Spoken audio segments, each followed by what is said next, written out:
Salut, alors moi aujourd'hui en cette journée dégoulinante d'amour, je me posais quand même la question de savoir pourquoi est-ce qu'on avait inventé la Saint-Valentin. Je veux dire, à part pour bien rappeler aux célibataires qu'ils sont célibataires ce jour-là, c'est toujours sympa. Hein? Tu fais quoi toi ce soir? Bah rien. Ah c'est vrai, t'as pas de mec. Ta gueule?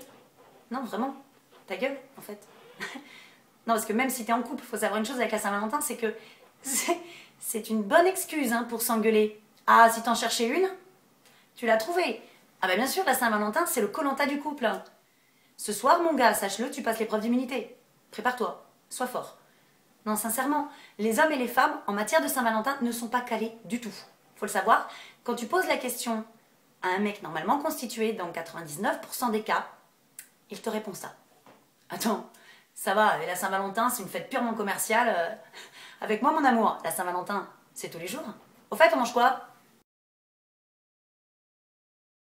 Par contre, si à l'évocation de la Saint-Valentin, ton mec réagit en faisant otarie, c'est-à-dire ah, chérie, aujourd'hui c'est la 14 février, c'est la Saint-Valentin. Là, quand même, tu peux te poser des questions. Oui. Bah déjà sur son hétérosexualité, hein. Ou alors le gars, il est fleuriste.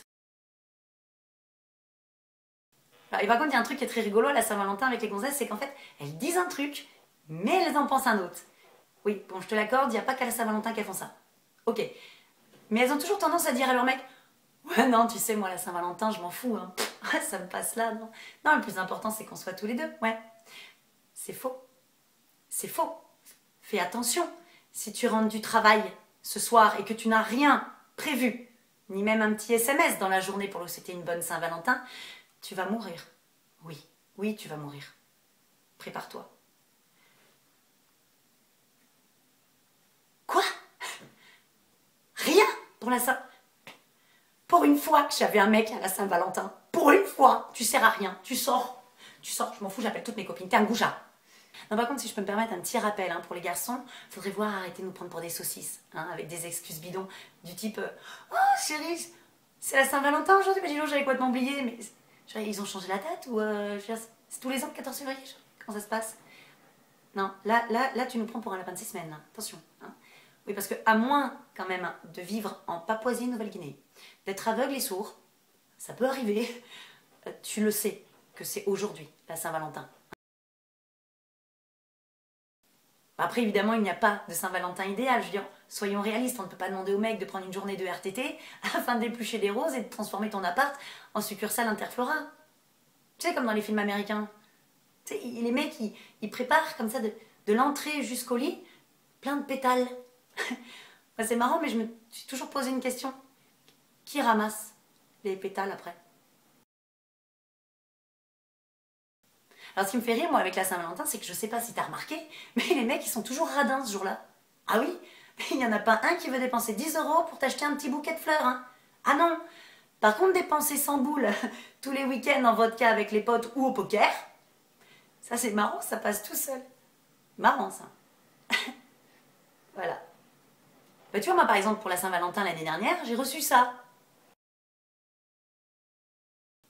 Attention, non, je ne te parle pas du bouquet de fleurs, non, non, non. Non, moi j'ai reçu la photo du bouquet en MMS. Ah, j'ai ri, j'ai ri. J'ai beaucoup ri, oui. Je ris encore, d'ailleurs. Vraiment. Alors, si c'était possible d'éviter les cadeaux qui viennent de chez Darty, je ne sais pas si vous avez remarqué, mais à l'approche de la Saint-Valentin, les filles se divisent en deux groupes, bien distincts, mais d'égale importance. D'un côté, les pro-Saint-Valentin, et de l'autre, les anti-Saint-Valentin. Bon, faut pas réfléchir 10 minutes pour comprendre que les anti-Saint-Valentin sont les célibataires qui ont les boules. Oui. Ah oui, puis elles le disent haut et fort, tu sais, sur Facebook, à grands coups de slogans et de photos. Oui, tu des petits cupidons comme ça. C'est violent, hein. Donc, non, ce que je voudrais vous dire, juste les filles, c'est faites attention ce soir. Oui, oui, vous, petite âme esselée, si vous sortez en soirée, dites-vous que vous allez à Chacalland. Ah, ils sont de sortie, ils sont là, ils sont aux abois, ils lâchent les chiens. Donc, juste petite piqûre de rappel, hein, coup de rein à la Saint-Valentin, dès le matin, il n'y aura plus rien. Oui, je suis poète. Voilà. Alors le problème avec l'approche de la Saint-Valentin, c'est que les gens ont terriblement envie d'être deux ce soir-là. Donc si tu as craqué à 20 mètres du bol de sangria, comme on dit, et que tu as un mec depuis une semaine, voire moins, fuis ce soir. Non, vraiment, fuis. Sérieux, invente n'importe quoi. Une soirée entre copines, une spéciale épilation, je ne sais pas, sois inventive. Parce que même si c'est terrible de passer une soirée de Saint-Valentin seule, dis-toi que c'est pire de la passer avec quelqu'un qu'on n'aime pas. Bien, si ton cœur bat pour quelqu'un et que tu as la chance que le sien batte aussi hein, en retour, non parce que sinon c'est nul, je vous souhaite une très jolie Saint-Valentin. Et pour les autres, bah, sinon je vous donne rendez-vous en soirée. Hein, on va aller tuer du chacal. À mercredi.